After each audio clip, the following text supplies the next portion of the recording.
Their union has produced for them 5 children, 3 girls and 2 boys, who are also active in ministry.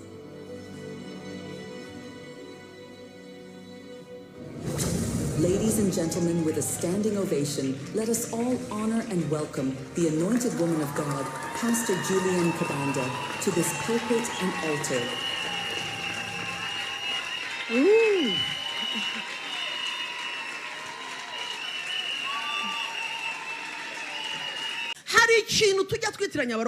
There are some things we confuse Christians. Listen to me on this.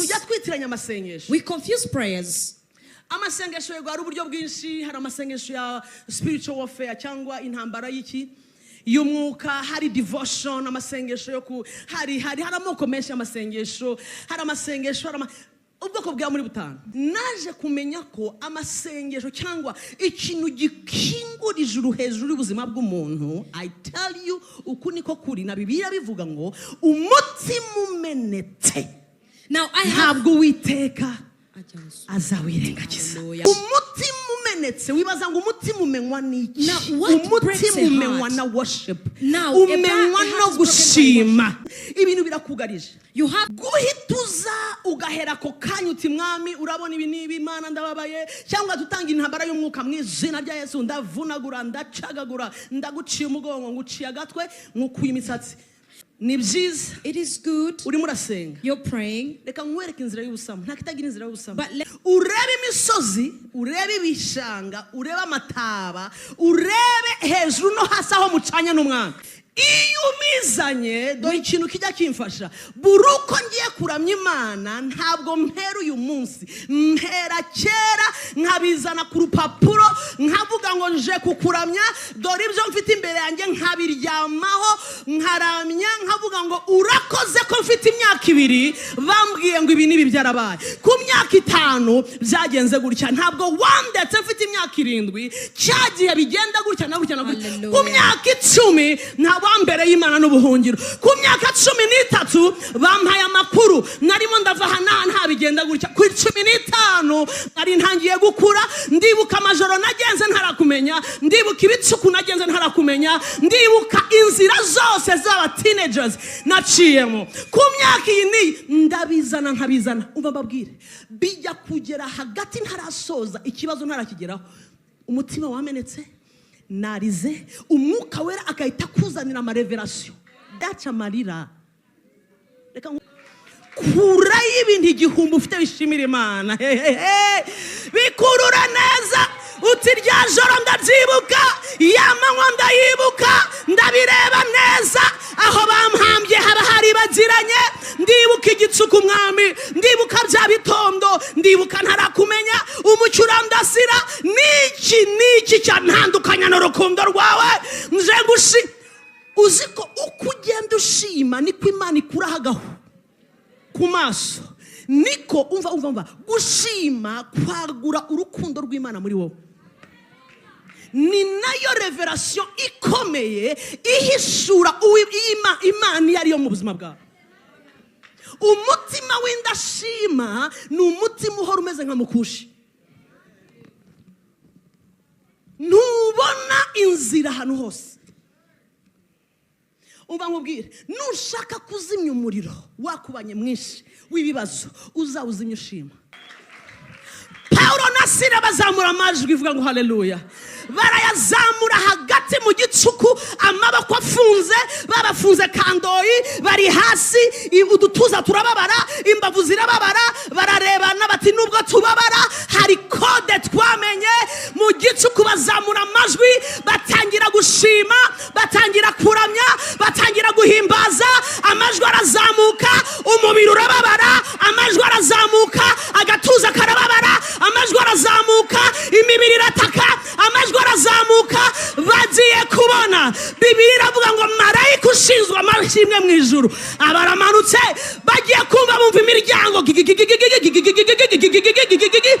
gushima gukingura imiryango yafunzwe kera gushima gukingura imiryango umwanzi yadadiye gushima kubwira umwanzi ngo ibi wakoze ntacyo bivuze gushima Imana nugukomera umwanzi.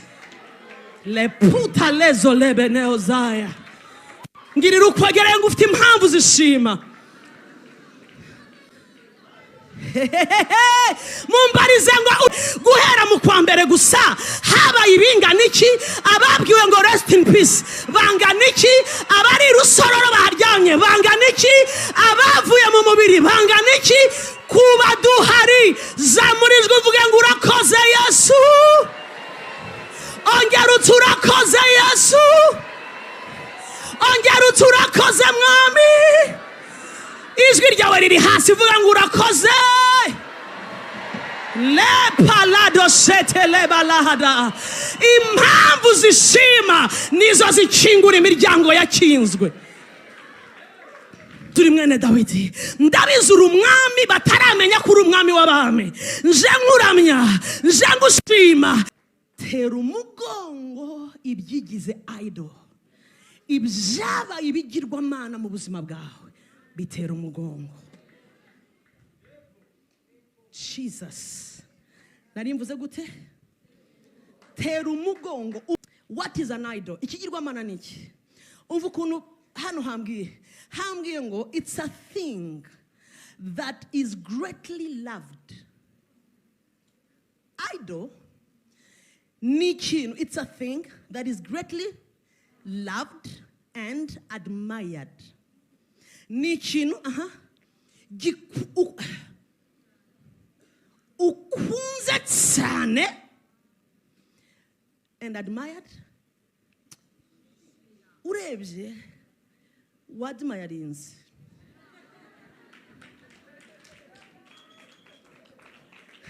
Help me, wagize gute? Yes, it's a thing. Gishobora kuba ikintu.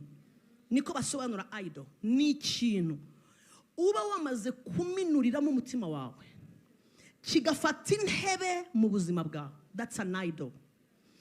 Cyabaye greatly loved. Mbega wakunze ukumva kandi ikintu wakunze kuri uru rwego ubu byumva neza ko cyafashe intebe.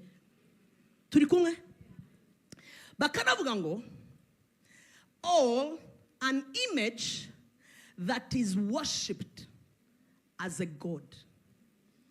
Cyangwa idol ishobora kuba ishusho, image washyize imbere yawe cyangwa muri wowe wumva uhora wumva wakwikubita imbere. Iyo ugeze imbere iyo image ujya kumva umenyenyekea waciye bugufi, ujya kumva hari imbaraga zishize, ujya kumva wese uhindutse dodo tomate. Ikintu cyose gihindura munega amatwi inshuti zanjye, gihindura umutima wawe ugahinduka dodo tomate, mbega ukoroha, icyo kintu cyabaye idol. Abantu bagira ngo ikigirwamana cyangwa idol nuru image rw'uruti rw'umukara rufite amazuru n'amatwi rwa shitani. Barakubeshye. Baravuze ngo ni a thing or an image. Ashobora kuba ikintu. Hari abantu bagira ibintu swat imodoka cyangwa ikindi kintu kikaguhindukira iki? Ikigirwamana. Cyangwa an image cyangwa ishusho. Umuntu cyangwa ishusho runaka ikakubera so dear. Nicyo bita idol. Gushima Imana gushobora guhinduka ubusa mu myumve neza igihe cyose ibona hari idol, hari image uhora uramya buri munsi imbere yayo. Ndakavuze. Bibiliya iravuga ngo Imana yacu ni Imana igira gute? Ifuha. Nta nubwo irarekera gufuha.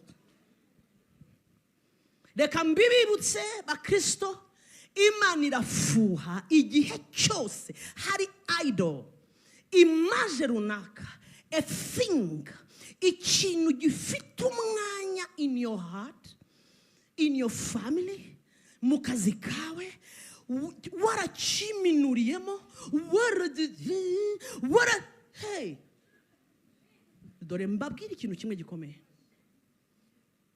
Satani aragatsindwa, ko ntumva ngo aragatsindwa. Ikintu adukorera nkibabwire, aragenda akatwokupa n'ibintu byinshi bikatubera idols, agashaka Imana ihinduka iya nyuma, kandi ubikora utabizi. Ibintu byose mu ntega amatwi bantumiye, bampaye n'agatuti. Hari message abantu batakivuga muri iyi minsi, ariko nayikuzaniye. Nayizanye. Umwanzi bamwita pumbafu. I hate the devil. Ni mubi. Aragenda akadukubita icyo bita shuguri y'isi. Yo, shuguri kaguhindukira idol. Impamvu turarikira tukagira idols cyangwa ibigirwamana imbere yacu, ubifite kuko Imana yabanje kuguha icyangombwa. Ikibanziriza ibindi ni sante. Wavuze ngo urakoze mwami, urakoze Yesu. Tutarararikira byose, tutarararikira amamodoka n'abagabo n'abagore, tutarararikira ubutunzi, waduhaye ikibanze. Alepaya lidelo soloba hedi alakitelebe dozoboya alelita lekedele pelidelo soba ilito leidi osoli edesole elebito luade hitelekeya ile pole duzo luade kete amabako yacazamu mazima iribihe mwana wa Dawidi Mesiya mukunzi urutabandi, utubabarire gushira idols imbere yawe, utubabarire kubanza ibigirwamana, utubabarire kubanza ibindi. Tuguhaye amashimwe alite lebele kohula bara ezoli pole denikilide ile atolika lelelede ala lipolo duso luala yedede elelede pole dedede basole dedede katai elabilitu bala hotelei alebele tolai dushize hasi kwiganyira, dushize hasi amarira, dushize hasi agahinda, tuzamuye ishimwe. Thank you Lord, thank you Jesus, thank you Son of God, thank you King of glory, thank you King of mercy, thank you El Shaddai. Yellow the lead elebehotaya umva mazambo yacu tuzamuye amagambo yishimwe. No mu gahinda watubereye Imana, no mu misozi n'ibibaya watubereye Imana, mu majoro.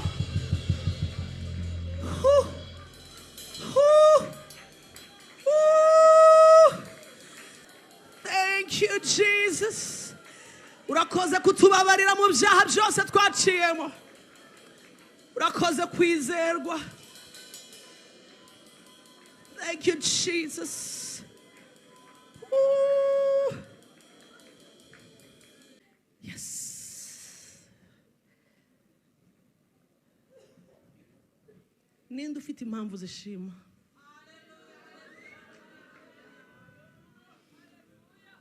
Mu misozi n'ibindi byose, ninde ufite impamvu zishima? Umwami areba ayo maboko yawe azamuye. Urazifite koko? Zirahari? Cyangwa warakariye Imana kubera ibitarakoreka? Wayiririye umwanda wararakaye? Turayishima twese. Wakongera kuvuga ngo nguhaye icyubahiro mwami, mutanga bugingo we nguhaye icyubahiro. Urakoze mwami aho ugejeje ukora. Yes.